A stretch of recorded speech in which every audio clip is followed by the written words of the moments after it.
Starting us off at number 10, Reddit user Turtle Shell Magic's story. Now this one is crazy, referring to her best friends as M and L for the sake of the story goes as follows. At M's house, the gang was using a Ouija board and asked how the spirit died, to which it responded murder. When they asked the spirit for the details of the murder, it responded, not I. It also gave a name which the user couldn't remember and a date from the 1800s. Then the mood in the room just changed. The planchette was ripped out of the girl's hands and flew across the room. At that point, they put the box away and stopped playing with it. A week later, M's mother suddenly passed away from cancer. It was a total surprise as no one knew she was ill. Not long after, L's mom was hospitalized for having a severe drinking problem. And that same week, this user's mother had an emergency hysterectomy surgery. They claim the board must have had something to do with it, and ever since that night, they've heard voices, footsteps, and seen dark shadows. It'd been 9 years and the Reddit user still felt as if they were haunted. Coming in at number 9 now, we have the Winged Shadow. So this one's from Jo, who played with a Ouija board with her friend. They were communicating with some sort of spirit, but its replies didn't seem malevolent, so they just stopped playing. Determined not to be hit with any kind of bad juju, the friend got rid of the board, and that was that. But every night at 3:15 AM, Jo started waking up feeling completely terrified. She had no idea why, but she got the feeling someone was in her room with her, and she would refuse to look in that direction of the room. This continued for a few weeks before she investigated that corner in the daytime to find the Ouija board there, despite literally seeing her friend get rid of it. Jo threw it away again, but again she kept waking up at 3:15 and realized the board was somehow back in her room. Even her roommate started saying her part of the house just seemed shadowy and creepy. The shadows inside her room were also getting worse to the point there'd be 4 nights a week she legit wouldn't even sleep. One night her dog kept growling and crying at something behind her while she was walking through her house, and she was like, shit, is there something behind me? She slowly turned around and what she saw made her heart stop. She ran for her life as fast as she could away from the monster literally coming after her. This entity was a huge thing that had wings stretching from the ceiling to the floor. Its body didn't touch the ground and its head was cloaked and also not attached to the body. After getting to her room, she locked herself in the bathroom and stayed there all night. Anne has since gone through extensive therapy, and I mean, I get it, I would have to as well.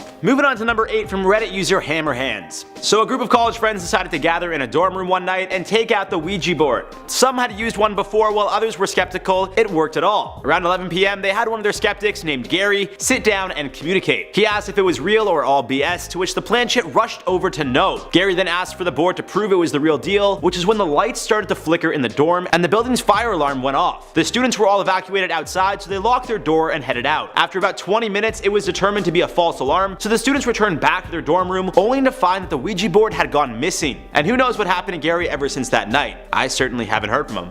Coming in at number 7 is Angela Jackson. Now, Angela attended a spiritualist meeting wherein a psychic gave her a warning that her deceased dad was trying to tell her. He said, "You're thinking about using a Ouija board? Don't. No good will come of it." Ignoring this, she went to her neighbor's house and pulled out her own homemade Ouija board. Like, really, Angela? Just listen to your dad. He knows better. The two started playing and the spirit spelled out that it wanted to speak to Angela and then spelled out, "Die, bitch." The spirit claimed he was Satan and he had been murdered just like you will be. Honestly, firstly, how does one even murder Satan? Can you even murder Satan? Anyway, the glass they were using as a planchette then flew across the room and shattered, and at that point they were like, okay, well this is over. Over the next few months, Angela tried to convince her friends to contact the spirit again, but she never communicated with Satan again. Having given up and forgotten about it, she was on her way to her son's house one day when she heard a growl behind her of a man saying, "Die, bitch." Why did he say that? She turned around and saw a man wielding a claw hammer which he used to hit her on the head twice. Angela ended up waking up in the hospital with a fractured skull, alive, but still lives in fear that she'll get murdered one day. And into the number 6 spot, the Mexican Ouija board story. 22-year-old Alexandra Huerta, her brother 23-year-old Sergio Huerta, and their 18-year-old cousin Fernando Cuvez were all hospitalized after messing around with a Ouija board while in Mexico. Apparently just minutes into using the board, the 3 young adults were showing symptoms of someone possessed. More specifically, Alexandra was growling and flailing her arms as if she was being controlled by an evil entity. Sergio and Fernando allegedly started showing symptoms of blindness, deafness, and hallucinations. At first, the family's parents asked a priest to perform an exorcism, but he refused because they weren't regular churchgoers. The family then then called paramedics who had to restrain Alexandra so she wouldn't hurt herself or anyone else, and provided all through with painkillers, sedatives, and eye drops, which seemed to work and stop whatever it was that took over these 3 young adults. Now at number 5 is the nuisance. This one's from Jeanette K, who said this happened to her when she was 11 years old. Now Jeanette's sister and 2 friends decided to play with a homemade Ouija board while she was doing homework in the next room. A few minutes go by and she sees this person walk by the kitchen, but it wasn't a person. It was a solid black shadow of a man, and he had made no sounds or footsteps. She brushed it off as her just seeing things, but then her little brother was like, "Did you just see that shadow too?" So now she was like, damn it was definitely real. Their sister and her friends came in at that moment saying they stopped playing because the spirit had left. And I mean, she wasn't wrong, it did leave the game, but it didn't leave their lives. It started haunting them at home, opening and closing doors at any given time of the day, loud footsteps when no one else was home, random cold spots throughout the house, lights flickering on and off for no reason, you know the whole haunting spiel by now. The spirit would even push their mattress from beneath when they were asleep. Like, it was just a very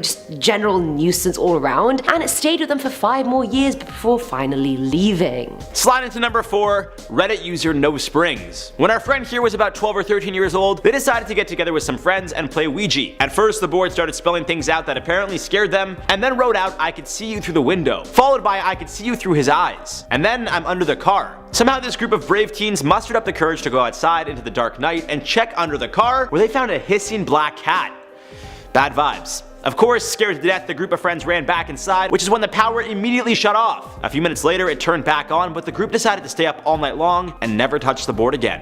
Filling our number 3 slot is Jackson. Now this story was shared by Carol, and it occurred back in 1978 when she was about 12 years old. While her dad was at work, her and her mum decided to play with a Ouija board. Nice mother-daughter bonding activity. Her mum asked who they were speaking to, and the planchette spelled out Jackson, even though none of them knew a Jackson. She then asked if he was a good spirit, and he replied saying no. She asked how he died next, but the planchette didn't move. Getting a bit scared at this point, her mum said, "Since you're not going to tell us, we're going to say goodbye now," and then Jackson pointed to no. Adamant on leaving, her mum said goodbye, and then so did Jackson. That night, Carol heard this growling sound coming through from underneath her floor, and so she went and got her mum to investigate, but as soon as she walked into the room, it just stopped. Her mum also smoked cigarettes, but that night her cigs smelled like sulfur, and she claimed they tasted like it too. Things are getting pretty sus at this point, I'm not gonna lie. Anyway, 3 days later, the growling started up again, and they got the dad to go out and investigate, but there was nothing outside, no animal, nothing that could have made that sound. It got louder and started getting more guttural, and at this point everyone was shitting themselves, like everyone. Her mom started yelling at the floor and telling it to stop, and after 2 hours it finally did. The next day her mom got quite sick, and her temperature was around 102 degrees. Fahrenheit, not Celsius, I'm not gonna make that same mistake again. Ha! They took her to the hospital and they found that she had an infection all through her body, and had they left it 1 more day she would have died. The family believed that Jackson must have died from a blood infection that he was never treated for, and that's how the mom's condition came about, because she was completely healthy before that. In at 2, the killer Ouija board. Way back in 1935, a man was arrested for shooting his wife in the back a total of 4 times. The man claimed he did it in self-defense, as he was being abused by his wife on a regular basis. The reason for the abuse? His wife would communicate with the Ouija board every week, which would tell her the alleged things her husband had been doing. One of those things had been cheating with a neighbor. Another was that he gave that neighbor a large sum of money. At first, the wife would try to call her husband out for the lie, saying she caught him again. Then things got worse, as she would tie him to bedposts with wires and whip him. Eventually, she started to prod him and stab his shins with a knife. It wasn't until she had a gun to his head that he would confess to everything, just telling her what she wanted to hear in hopes of stopping the abuse. After she let him free and stepped away for a moment, the husband saw his chance and grabbed the gun she left on the nightstand. He shot her, and upon explaining his story to the courts, his killing was justified due to the fact that this man feared for his life. And finally, at number 1, we have the goodbye. Now this one was shared by Redditor Celine the Moon Titan, and she said that when she was 14, she and her 2 friends decided to play with a Ouija board. They didn't think anything would happen until the planchette started spelling out hello. Intrigued, they started asking the thing questions like where it was, etc., and it responded vaguely, but then all of a sudden it started moving towards random letters and numbers on its own. Freaking out, they stopped playing, stuffed the board back in the box, and tried to forget what just happened. And that's where it all went tits up. Now the whole weekend after that, they could tell there was some sinister energy in the air. On the Monday, the user saw a tall, shadowy figure standing in the corner of her bedroom, just looking at her, but she tried to convince herself she was just seeing things. People need to stop doing that. You are seeing what you are seeing. That night, she felt a heavy sensation on her body all night, and when she woke up, she had scratches all over her arms. Coincidence? I think not. It got worse the more time went on. The user started hearing voices and would wake up with bruises. A year later, she moved house, but the spirit went with her. It would throw her off her bed every single night, so we know it was attached to her, not the house. She claims now her whole body is filled with bruises, and the voices she hears have been getting so loud to the point sometimes she can't even think because the voices are all she hears. She would go places and just not remember going there, and the last thing she remembered was a spirit in the corner of her room saying, "You will join us, we will pull you in." Ugh. Would not like to be her, I'm sorry. Alright, so starting off this countdown at number 10, we have possession. We were just talking about it. So I don't know which idiot would even do this, but never ask a demon to possess you. What? But people actually do that. People do ask a demon to possess them. Spirits just love possessing humans anyway, so the fact that some idiot would be dumb enough to actually invite them to do so is like a free pass. They will do it and you will lose your free will, as a spirit will literally live in you as you. You don't even know what entity you're dealing with on the other side. You could literally be asking Beelzebub to possess you and you'd have no one to blame but yourself. I mean, in my opinion, it's pretty obvious to not ask the board about possession or for a spirit to possess you, but you'd be surprised about the number of people that actually ask these questions. Seriously, you think it's cool to start foaming at your mouth and have blood pouring out from your eyes as you start crawling on all fours? Nah, you are getting sent straight to an asylum where you will spend your life locked away. I just don't like when they crawl on all fours. How do you do that with your, how do you do that? How do you do that? That's actually their spine is like in half. Oh, like, no. I don't know how spirits do that. Coming in at number 9 is illness. I don't know why I said it with a smile, but we're gonna go with it. Now, when you're communicating with spirits in the afterlife, a very common question anyone would want to ask is about their own health. I mean, they're ghosts. Surely they know more than we do. I mean, that's the least I expect. Now, you're there using the board hoping to find out if you're getting sick, if you're already sick, if someone you love is sick, or so on. And I get it. Why wouldn't you want to know in advance so you could prevent it? But multiple paranormal experts alike claim you shouldn't ask Ouija board questions regarding disease, illness, treatment, or anything like that, and they have good reason to think so. For one, the entity you could be talking to could have died in like 1864, meaning they have zero knowledge of modern healthcare practices and could probably misdiagnose you and tell you have like the bubonic plague when you really just have bronchitis. Secondly, the answer could stress you out and not even be true, and the stress would then weaken your immune system and get you sick, aka the whole thing would turn into a self-fulfilling prophecy. All in all, don't do it, lads. At number 8, we have the future, and believe me, we know how tempting it would be to ask a Ouija entity about your future. Like, I want to know so many things. When will I get married? To who? What will life be like? Will Trump ever get impeached? Etc. But you shouldn't do it. Things change all the time. The future isn't set in stone, so what could the entity even tell you? I mean, that honestly really depends on what you believe. Muslims believe that your life is pre-written, so there's a course your life is meant to follow, whereas others believe it's constantly changing. And spirits may not have all the answers that we're looking for. I mean, I don't think they have harnessed the power of time travel. As a result, whatever answers you get from them, probably made up. Maybe they say something extremely terrifying, like that we all die from a big pandemic.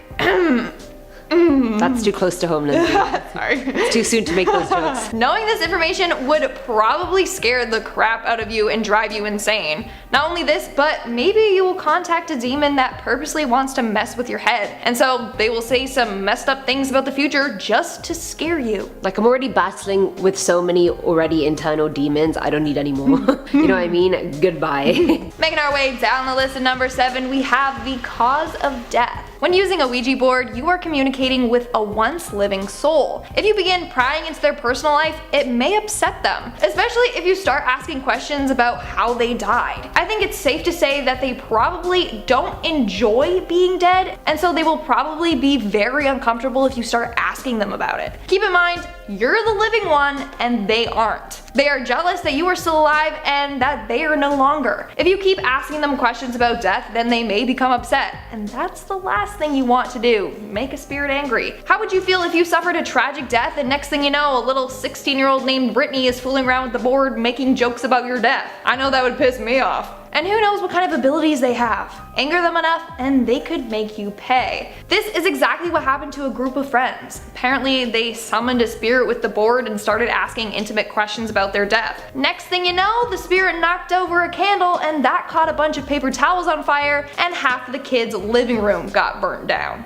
So Just saying. Okay, now at number 6 are jokes. Now this one made me laugh before I even started talking about it, honestly, and I know I didn't do it, but in my head I did. Now look, I totally get it. You're sitting there, barbecue sauce on your titties, and you think to yourself, now I could wipe this sauce off, or I could just play with a Ouija board. You go with the latter, your friends are all over, barbecue sauce on their titties as well, and the one class clown in your group is feeling rather funny and thinks it's smart to start the session off with a joke. First of all, RIP, because that kid's getting possessed and killed first, but secondly, Ouija entities cannot take a joke. They probably don't even know what a joke is. It's not in their purgatory vocabulary. All they know is death and suffering. Do you really think the entity is just gonna flicker the lights or something to signal to you that they laughed? No, they're gonna send a piece of window shard straight through your eye, mate. I was just thinking of a ghost being like, ha. Honestly, exactly what she said. I mean, maybe they could do like a knock knock joke, but still, nothing is funny when it comes to the spirit world. It needs to be taken pretty seriously. What if like the entity is trying to make a joke by like lighting something on fire or something? It's like, we have different definitions of humor. Exactly. This is not funny. Coming in at number 5 is murder. I understand that spirits and entities on the other side of the Ouija board kind of get a bad rep. We've seen the movies, we've heard the stories. Hell, I did like a 5-part series on Ouija boards that destroyed lives, so believe me when I say these spirits are not received well. But the one cardinal rule of Ouija boards, other than always closing your session, is to never ask the entity if they're going to kill you. Firstly, it's bloody rude. You can't just generalize all Ouija spirits and assume the one you're talking to is evil and full of bloodlust. Spirits have feelings too, and some are actually nice. Some just want to talk. Like, how about you ask them how their day was for once? Purgatory sucks. Okay, sorry. I digress. This question can also be viewed as disrespectful towards a spirit, which could anger them and make them overstay their welcome. Or if they weren't planning to kill you before, they probably are now, so adios, amigo. Coming in at number 4 is the spirit's presence. There's a lot of people out there that want to witness paranormal activity firsthand. We like to call these people crazies. No, I'm just kidding. I understand where they're coming from. No, I would shit myself. Like, in order to make up their mind about whether or not ghosts are real, they kind of need to experience it firsthand. But whatever you do, do not ask a spirit to show themselves or to make noise. There's way too many scary movies out there where this happens and they are greeted with a terrifying pop-up of a disfigured face. So, do you really want to see that? Definitely not. I would for sure defecate on the spot. Now sometimes a spirit isn't malevolent and shows you it's there by opening a door or manifesting a gust of wind, but most spirits are dark and will manifest by possessing your friend or throwing the board against the wall. They're already answering your questions by moving the planchette. You don't need to disrespect them further by being like, oh, can you just confirm you're real and not a myth? Cheers. Coming in at number 3, we have don't ask about Zozo. If you are new to the spirit realm, you may be wondering, Lindsay, who or what is Zozo? Well, Zozo is a sinister demon that is known to harm or trick Ouija board players. Zozo has been linked to murders and suicides all throughout the world. He has caused mental and physical harm to players, and in one situation, he was responsible for the near death of a young kid. Zozo will often wait until the players are vulnerable and then he will harm them. He may also pretend to be a friendly spirit, will try to befriend you, and then trick and harm you. In fact, some players who contacted Zozo have been subjected to extreme bad luck, and others have become very depressed. So I recommend never asking questions about Zozo, like, can I speak to Zozo? Trust me, you don't want to mess around with this demon. Now at number 2 is how you're going to die. Now I've thought about this question so much, like would I want to know how I'm gonna die? Like, of course, on one hand, I'd like to know because then I could spend the rest of my life preparing for it, because not gonna lie, I'm terrified of dying. On the other hand, I'd rather not know so it's not like a cloud hanging over my head for the rest of my life. I already have the depression cloud, I don't need another one. The reason you should never ask a Ouija spirit about your death is simply because they may not know or the answer could change. Would you ask? No, are you crazy? I would want to know. No, I wouldn't want to know. I'd be like huddled in a corner like, save me.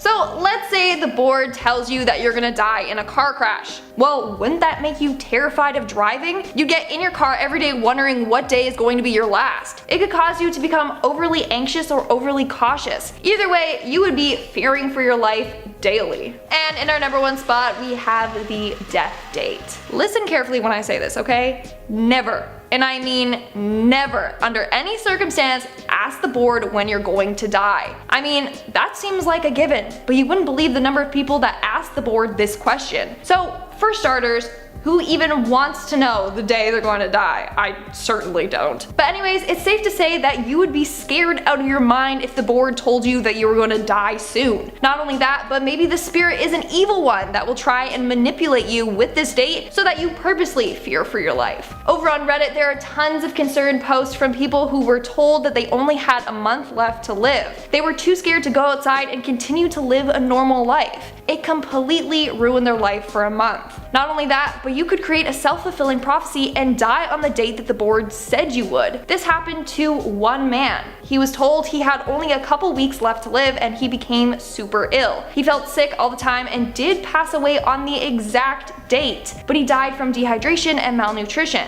He just wasn't caring for himself properly, and that's why he died. Starting off this countdown, we have the rules. So for those of you who don't know, Ouija boards come with a strict set of rules. When I was young and dumb, I never knew these rules, and me and my friends would just fool around with no care. Seriously, like, the board doesn't come with a set of instructions. At least the one that I had didn't. But these rules are super important. Let me stress that again. Super important. Basically, if you don't accurately follow them, then it puts all the players at risk. So here are some important rules to follow. And in no means is this meant to be like a guide for you to use. So you should always say goodbye when you're done playing. And by saying goodbye, I mean you actually say it verbally and then you move the planchette to goodbye. This should cut the connection between the spiritual world and our world. You also can never tease, disrespect, or make fun of the spirits or board. This angers them. You should never play alone. This makes you more vulnerable to being attacked by evil spirits. Never play in a cemetery. It's pretty self-explanatory. Never ask the board when you're going to die. Never burn the board. Never invite the entity to make noise or show itself. And lastly, never ever leave the planchette on the board. It's considered bad luck. There are several more rules you have to follow, but basically if you mess up the rules or don't follow them, then it puts yourself in danger. In our ninth spot, we have the manipulation. Ouija boards open the doors for anything to come through to speak to you. What's scary is that you don't know the intentions of the spirits that you get in contact with. In fact, it's said that evil spirits will often manipulate the players to gain their trust. They may do so by telling you information you want to hear. They may claim that they're a deceased relative, but in turn, they can just say that so that they can gain control of you. Once you let your guard down, thinking you're in contact with a peaceful spirit, then they can use this to get into our world and wreak havoc on your life. Moving on to number 8, we have the connection. If you are foolish enough to play with an Ouija board, just know that you should never use it in your home. The reason being, well, if you don't properly break the connection between the spirits you summoned, then guess what? They are now going to be residing in your home. Basically, they will feed off your energy and try to weaken you to gain control of you. Their energy will constantly be present in your home and you'll be subjected to constant torment. In our 7th spot, we have the malevolent spirits. Like I mentioned before, the Ouija board opens the doors to the spiritual world. There's no way to predict or control what comes through. As a result, you may get in contact with a malevolent spirit with sinister intentions. They could physically and mentally hurt you. Now, if you're using the board and the planchette starts counting down or going through the alphabet, then you should immediately end your session by saying goodbye. A lot of users claim that this is one sign that you have gotten in contact with an evil spirit. Another warning sign is if the planchette repeatedly makes a figure 8 or infinity symbol. Again, you should end the session immediately by saying goodbye. This is another thing that evil spirits will do. So stay safe and please don't allow evil spirits into our world. Moving on to number 6, we have the possession. Okay. One of the more obvious reasons to why you shouldn't use the board is because you could become possessed. This isn't a joke. There have been several reports of Ouija boards triggering demonic possessions. In November 2014, 35 students at a school in Bolivia were all sent to the hospital after playing with an Ouija board. It was believed that they all became possessed. They had fallen into a trance-like state, were profusely sweating, were more aggressive, and had rapid pulses. Then, over the years, there have been other reports of people getting possessed while using this board. Mexico especially is said to have a lot of reported possessions. We are now at our 5th and halfway mark with the creepy doll. Now, if you still think that it's okay to play with an Ouija board, then here is a true story that will convince you otherwise. This story was posted on Reddit by the user Jake Nichols. He shares the time that him and his family were using a Ouija board in their basement. Good family bonding, I guess. At first, the board wasn't really working. Then out of nowhere, it said one of the guy's social security number. Then the entity started sharing more creepy personal information. The last thing the entity spelled out was the word doll. Well, prior to playing with the board, the group moved a porcelain doll out of the room and placed it on a stack of towels. They did this because they were creeped out of having the doll in the same room as them. After the Ouija board spelled the word doll, they heard a knock on the door where they put the porcelain doll in. When they opened the door, the doll was now standing upright, straight in front of them, staring at them. Moving on at number 4, we have the death date. Again, this is a real story. This story was posted on Reddit by the user Anuvin. Basically, there was this one girl who was friends with a boy named Johnny who was suffering from cystic fibrosis. As a result, he was recently hospitalized. One day, her and her friend Shelly decided to play with an Ouija board. One of the questions they asked was about Johnny's condition. But all the board did was spell out the date, June 24th, 1987. Well, on June 24th, Johnny sadly passed away. That's crazy. It just shows you how powerful these spirits are and how much they know about us and our lives. In our 3rd spot, we have the injuries. Demons or evil spirits are very, very powerful and should never be underestimated. If you come in contact with one while playing, then they could physically or mentally harm you. In fact, one man who played with an Ouija board claims that he woke up with sore, unexplained bruises all over his body. Another woman was playing with the board when she felt like she was being choked. She couldn't breathe, and later there were bruise marks on her neck. Other players claim that they have been scratched by entities, and one even claims that after using the board, he was pushed down the stairs by something that they had contacted. In our 2nd spot, we have Zozo. Using an Ouija board puts you at risk for contacting an evil demon known as Zozo. On March 24th, 2009, the presence of Zozo first came to light when a man named Darren Evans shared his interactions with Zozo online. He was playing with a board when he contacted a spirit who called itself Zozo. At first, according to Evans' account, the interactions with Zozo were seemingly harmless. He experienced noises, moving objects, and flickering lights. Then he started getting scratches and bruises on his skin.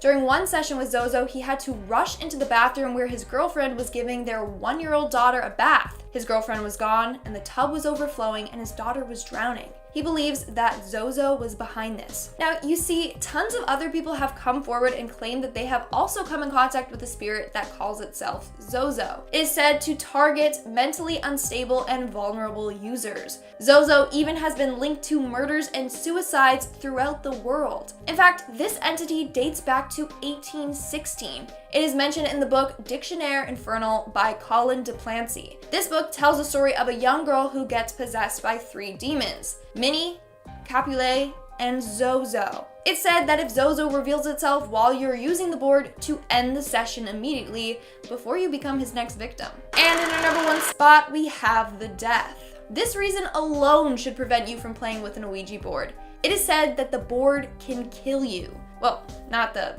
board itself, although I'm sure some people have used it as a weapon sometime in their life. But no, the board itself isn't deadly, it's the spirits you get in contact with that are. So evil spirits can kill you in multiple ways. They could cause you to get a viral disease by attacking your immune system. They can manipulate you mentally so that you end up taking your own life. Or they can cause unexplained accidents. In fact, one girl claims that a spirit that her and her friends contacted was responsible for her friend's mother's death. Apparently, after contacting the spirit through the board, a week later, her mom's friend died suddenly from cancer. Then the same week, her own mom was rushed into the emergency room, but thankfully, she survived. In another account, a girl says that her grandmother was killed after messing with an Ouija board. Later that day, her grandmother was struck and killed by a distracted driver. So not only do Ouija boards have the power to take your life, but they can also kill your loved ones too.